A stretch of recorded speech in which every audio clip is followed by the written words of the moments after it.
Iba't ibang uri ng peking kaibigan. This is MKC.PH.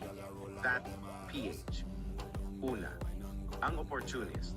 Ito yung kaibigan na laging nandyan kapag may kailangan sila sa'yo, pero kapag ikaw na ang may kailangan, bigla na lang silang nawawala. Pangalawa, ang chismoso, chismosa. Ito yung kaibigan na laging may alam sa lahat ng bagay at hindi mapigilan ang sarili na ikalat ang iyong mga sikreto. Pangatlo, ang plastic. Ito yung kaibigan na mabait sa harap mo pero sinisiraan ka sa likod mo.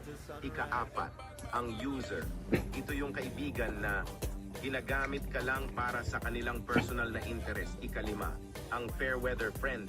Ito yung kaibigan na nandyan lang kapag masaya ang lahat. Pero kapag may problema ka, hindi mo sila makikita. Ika-6, ang competitive. Ito yung kaibigan na laging gusto na sila ang nangunguna at hindi nila matanggap